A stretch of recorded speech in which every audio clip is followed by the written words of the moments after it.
I knew you would. I mean, I do the same thing. Like we all want to find love. Would you rather? So our second one, this one's really, really fun. So would you rather find true love today or win the lottery next year? And this is before we met each other, and we're not married in this scenario. We didn't meet. We didn't know each other yet. So instead of the day that we met each other, would we have chosen to meet each other on that day or win the lottery next year? It's a tough one. So true love today, lottery next year. You go first. I already know. I know what you're going to choose. I know what I'm going to choose.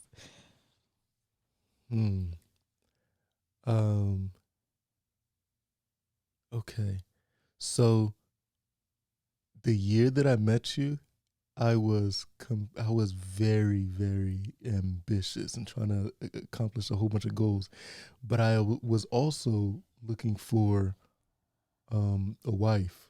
As weird as this sounds, I was, and luckily I found you. With that being said, let's tell everyone what the last lottery winnings Yeah, were. so there was one in Wisconsin and it was $120 million. So would you rather find true love today or win $120 million next year? Yes. So my answer is I'd win the lottery and then I'll find you. Would. I knew you would. I mean, I do the same thing. Like we all want to find love, but like even with this scenario, we're not assuming that like you'll never find love. Yep. It's just like we can put this off for a little bit if we know that we're gonna win the lottery. Not only that, like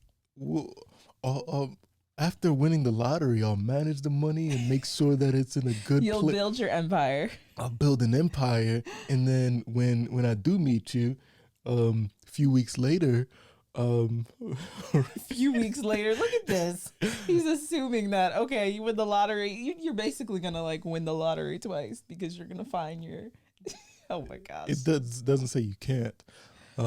So yeah. So after winning the lottery, make sure I put the money in the right place, be smart with it, and all of that, and make sure that when we get in a relationship together, you're not getting in a relationship with someone that doesn't have it together financially.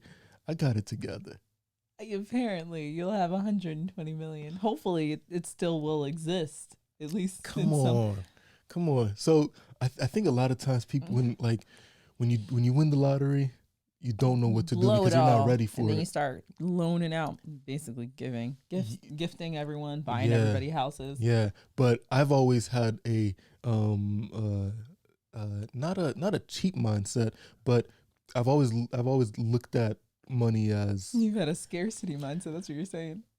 Yeah, I always respected money because I know that it takes sacrifice to get it, and you don't just blow it away just because you have it.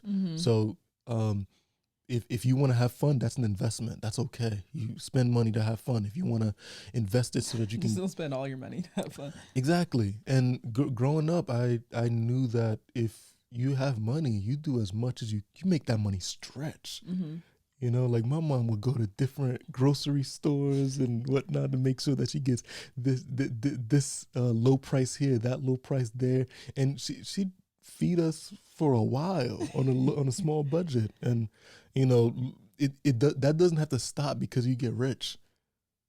Because you're just gonna buy more expensive stuff. Yeah, you're just talking about being smart with your money. Yep. Yeah, so lottery it is. Oh my gosh. All right. So for this one, tell us what you guys think. If you guys would rather, like, let's say, even if you're married, just pretend you're not married for this scenario, and consider if you would have met your spouse on the day you met them, or would you rather win the lottery the next year? But you could still meet your spouse. You never know. So think about it and let us know in the comments what you think. Yeah, I'm curious to see what other people say. But definitely mention that this is a scenario where you're not currently together, not currently married. That could lead. Yeah, when you share this with your spouse, definitely preface that for sure. That could be uncomfortable. Because